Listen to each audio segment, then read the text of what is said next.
Hello everyone, this is me Manish. आज मैं फिर से आपका स्वागत करता हूं एक मिनी सीरीज में, जिसमें आज बेसिकली हम लोग मॉर्फोलॉजी के सिमेट्रीज और पोजीशन ऑफ ओवरीज एंड एस्टिवेशंस के बारे में पढ़ेंगे। तो बिना देरी के हुए हम लोग वीडियो स्टार्ट करते हैं।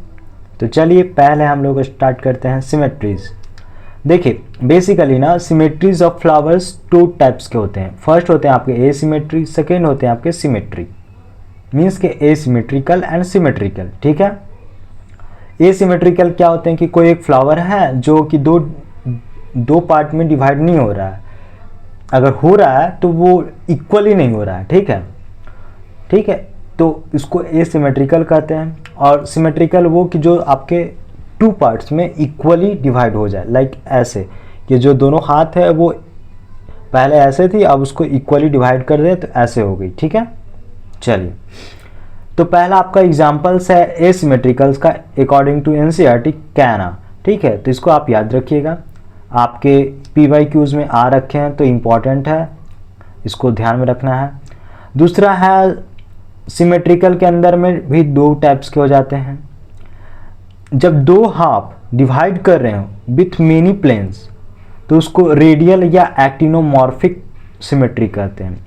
और जब दो हाफ डिवाइड कर रहे हो विथ सिंगल प्लेन उसको बायलेटरल या जाइगोमॉर्फिक कहते हैं। ठीक है, तो मैं इसको पहले इरेज कर दे रहा हूँ ताकि आपको सारी चीज़ें अच्छे से दिख सके। देखिए अब रेडियल एक्टिनोमॉर्फिक का जो सिंबल्स है वो ऐसे करके हैं। ठीक है, और जो आपको बायलेटरल और जाइगोमॉर्फिक का सिंबल्स होता है लाइक परसेंटेज की तरह। ठीक है, इसको आप ध्यान में रखिएगा। अब इसको याद कर सकते हैं एमसीडी से। मीन्स की MCD, M for mustard, C for chilli, D for dhatura. कैसे याद करेंगे? MCD। आप इसको 4-5 बार लिख के याद कर लीजिएगा ना तो याद हो जाएंगे, उसका फिर नो मोर कन्फ्यूजन्स रहेगी आपके पास। अब इसको याद करते हैं पेगुबेका। कैसे? देखिए हम लोग पेगुबेका से याद कर सकते हैं। PE से हो गया पी, GU से हो गया गुलमोहर, BE से हो गया बीन एंड CA से हो गया कैसिया। तो इसको भी आप 4 से 5 बार लिख के याद कर लीजिएगा तो आपको चीज़ें याद हो जाएगी। और नीट एग्जामिनेशंस में मोस्टली सिर्फ एग्जाम्पल्स पूछे जाते हैं और कुछ नहीं पूछे जाते हैं। तो आप लोग एग्जाम्पल्स रट के चले जाइए इसका, तो इसका मोस्टली क्वेश्चंस बन जाएंगे। और ऐसे देने का तो वो कुछ भी दे देंगे तो वो बात की बात है, लेकिन मोस्टली अगर PYQs हैं तो वो एग्जाम्पल्स हैं, इसको आप ध्यान में रखिएगा। चलिए अब हम लोग पढ़ने वाले हैं position on calyx, corolla and androecium with respect to ovary. ठीक है, ये मैं पढ़ने वाला हूँ इस साल या नीट 2023-4 दो कंसेक्यूटिव ईयर से इस दोनों से क्वेश्चंस आ रखे हैं। तो ये इंपॉर्टेंट है, इसको आपको ध्यान में रखना है। शायद मे भी इस साल भी आए हैं, तो ये इंपॉर्टेंट टॉपिक्स हैं। फर्स्ट है आपका हाइपोगैनस, सेकेंड आपका पेरिगैनस, थर्ड है आपका इपिगैनस। तो हाइपोगैनस को ऐसे शो करते हैं, इसका सिंबल है। पेरिगैनस को ऐसे करते हैं और इपिगैनस को ऐसे करते हैं। एक में नीचे जी के नीचे, एक में जी के बीच में, एक में जी के ऊपर, ऐसे करके। ठीक है, चलिए अब इसका एग्जाम्पल है M फॉर, इसको ऐसे याद करते हैं MCB। M for mustard, C for China rose, B for brinjal. इसको याद करते हैं RPP, rose plum peach, RPP, MCB, RPP, CGS। CGS जैसे यूनिट होती है ना उसके वे में याद कर लेते हैं। C for cucumber, G for guava, S for sunflower. और सनफ्लावर का तो रे फ्लोरेट, ये ध्यान में रखना है। जो येलो कलर की होती है ना सनफ्लावर की फ्लावर में, उसको रे फ्लोरेट कहते हैं और वो मोस्टली होती है यहाँ पे। ठीक है, एक और इम्पॉर्टेंट चीज़ है, जो हाइपोगैनस होती है ना उसकी जो पोजीशंस होती है वो सुपीरियर ओवरी होती है। मीन्स की जो उसमें ओवरी होती है वो सुपीरियर होती है, सबसे ऊपर प्रेजेंट होती है।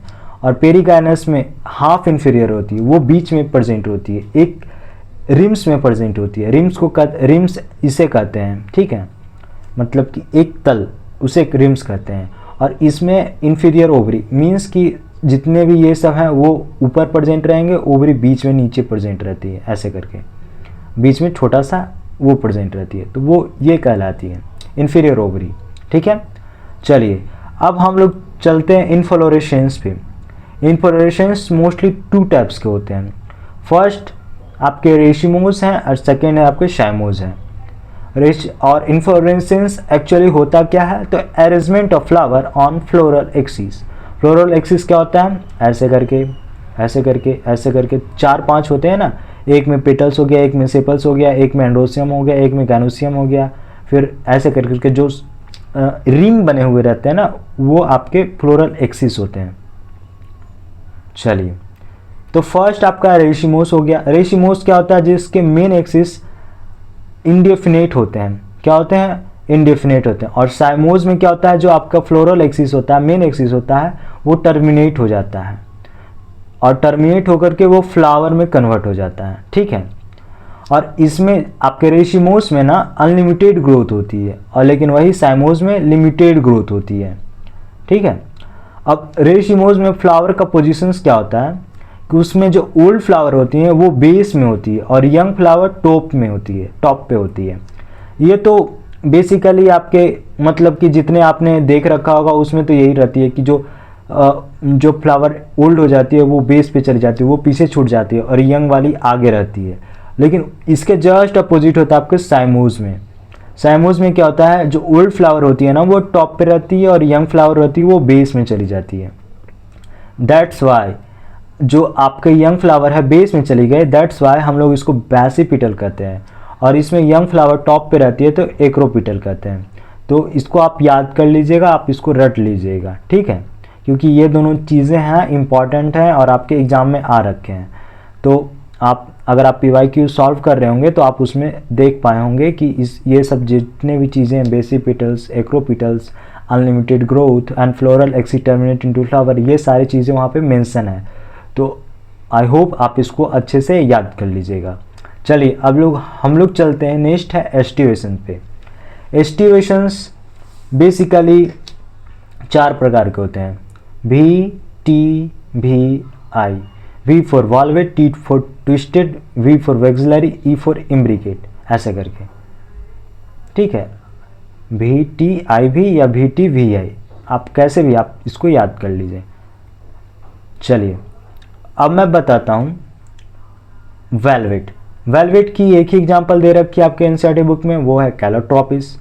और वेलवेट होती है क्या, तो जो उसके वर्ल्स होते हैं ना वो ओवरलैप नहीं होते हैं, जस्ट टच किए हुए रहते हैं, ऐसे करके बस जस्ट टच किए हुए रहते हैं, वो भी मार्जिन्स में। मीन्स कि ऐसे और फिर ऐसे, वो ओवरलैप नहीं है। ये तो अच्छे से नहीं हो पाया है, लेकिन तब पर भी हम कोशिश करते हैं थोड़ा सा करने की। हाँ, देख सकते हैं आप यहाँ पे क्या है, ये जस्ट एक दूसरे को ओवरलैप कर रहा है, टच नहीं कर रहा है। ठीक है, तो जो इस टाइप के एस्टिवेशंस होते हैं उसको वॉल्वेट कहते हैं। ठीक है, नेक्स्ट आपके हैं ट्विस्टेड। ठीक है, ट्विस्टेड क्या होती है बेसिकली, तो ट्विस्टेड होती है जिसके मार्जिन ओवरलैप करती है और इन अ रेगुलर मैनर।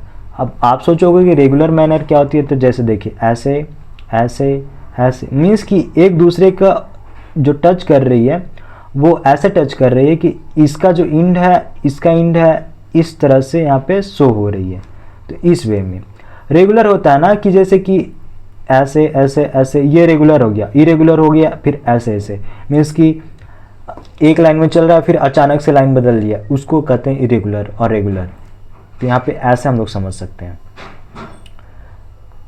रुकिए आप, नीचे यहाँ पे मैंने इसका फिगर दे रखा है, देखिए ये जो एक दूसरे से टच कर रही है ना वो रेगुलर मैनर में, लेकिन ये है इसमें सेम एज इट इज़, इसका टच इसके ऊपर कर जा रही है, इसका टच इसके ऊपर कर जा रही है, तो ये इरेगुलर मैनर में हो गई। यही है डिफरेंस आपके रेगुलर एंड इरेगुलर मैनर में। और यहाँ पे देखिए जो मार्जिन है जस्ट आपके टच कर रही है एक दूसरे से, यहाँ पे देख सकते हैं। ठीक है, चलिए, तो ट्विस्टेड हो गई।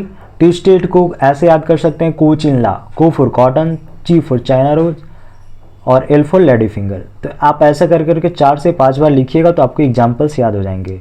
ये बेसिकली एग्जाम्पल्स याद करने का एक बढ़िया सा शॉर्ट ट्रिक्स है जो मैं अपनाता हूँ, आप भी अपनाओगे तो याद हो जाएंगे, आपको प्रॉब्लम्स नहीं आएगी। ठीक है, नेक्स्ट है आपके इम्ब्रिकेट। इम्ब्रिकेट होता है क्या बेसिकली, जिसके मार्जिन ओवरलैप करते हैं but not in a particular directions. क्या, not in a particular directions. मैंने आपको जस्ट अभी थोड़ा देर पहले फिगर दिखाया था, उसमें कैसे थे, ऐसे थे ऐसे थे ऐसे थे ऐसे थे, कोई पार्टिकुलर डायरेक्शन नहीं था, कोई किसी के पे ऊपर ओवरलैप कर जा रहा था, वो हो गए। ठीक है, इसको बेसिकली हम कैसे याद करते हैं, तो कैसगुल से याद कर लेते हैं, कैस फॉर कैसिया एंड गुल फॉर गुलमोहर, तो इसको हम लोग ऐसे याद कर लेते हैं। नेक्स्ट है आपका वेक्सलरी या पैपिलोनियसिस, इसको वेक्सलरी को ही पैपिलोनियसिस कहा जाता है। ये जो एंड की है ना वो सही नहीं रहेगी, वहाँ पे और होगी, या तो पैपिलोनियसिस कहते हैं। इसके एक ग्रेट एग्जांपल है आपके पी एंड बीन्स। अब एक मेन इंपॉर्टेंट थिंग्स है यहाँ पे इसका फिगर, जो लार्ज पेटल है ना उसको स्टैंडर्ड कहा जाता है, और जो लेटरल पेटल होती है उसको विंग्स कहा जाता है, और जो स्मॉल इंटीरियर पेटल होती है उसको किल कहते हैं। ठीक है, तो ये आपको याद रखने की ज़रूरत है, क्योंकि ये अगर आप याद नहीं रखोगे तो आपके जो PYQs हैं वो उसमें आ रखे हैं, उसमें पूछ रखा है कि इंटीरियर पेटल को क्या कहते हैं, लार्ज पेटल को क्या कहते हैं, स्टेटमेंट वेस्ट में ऐसे करके ये दे रखे हैं, तो आप उसको अच्छे से याद कर लीजिएगा। ठीक है, अब चलिए, अब ये मैंने तो मोस्टली बता ही दिए रखा है, लेकिन ये आप देख सकते हैं, इसका फिगर याद रखिएगा, ताकि अगर बाय चांस फिगर आ गए तो आप उसको नीट में बना सको। फर्स्ट आपके हैं वेलवेट हैं, जो एकदम जस्ट टच कर रहे हैं मार्जिन पे। सेकेंड ट्विस्टेड हैं, जो रेगुलर मैनर पे हैं। थर्ड है आपके स्टिवेशन, जो इरेगुलर मैनर में है। क्या है यहाँ पे देख सकते हैं, इरेगुलर मैनर में है। और फोर्थ है आपके वेक्सलरी, ये तो मैंने अभी जस्ट ऊपर बताया ही था कि फर्स्ट हो जाते हैं आपके मेन वाले, फिर ये हो जाते हैं लेटरल, फिर ये हो जाते हैं एंटीरियर, और इसको स्टैंडर्ड, इसको विंग्स और इसको किल करते हैं। ये सब तो आपको पता ही है, मैंने बता ही दिया। तो इस तरह से हमारा लेक्चर द एंड होता है, और हमें ज़रूर बताइएगा कि आपको यह लेक्चर कैसा लगा। अगर अच्छा लगा हो तो लाइक कर दीजिएगा, और आपको कोई भी टॉपिक्स पे अगर ऐसा करके और वीडियो चाहिए तो हमें ज़रूर बताइएगा, ताकि मैं उस टॉपिक्स को पहले प्रायोरिटी दूं, और बाकी मैं उसके अनुसार के बाद फिर मैं अपना सीक्वेंस को कंटिन्यू करूं। ठीक है, तो वीडियो अच्छा लगा हो तो लाइक कीजिए एंड सब्सक्राइब करना मत भूलिएगा, ताकि जितने भी ऐसे शॉर्ट टॉपिक्स हैं आपको regular to regular as a revision lecture, as a mini series के रूप में मैं लेके आऊँ। Thank you.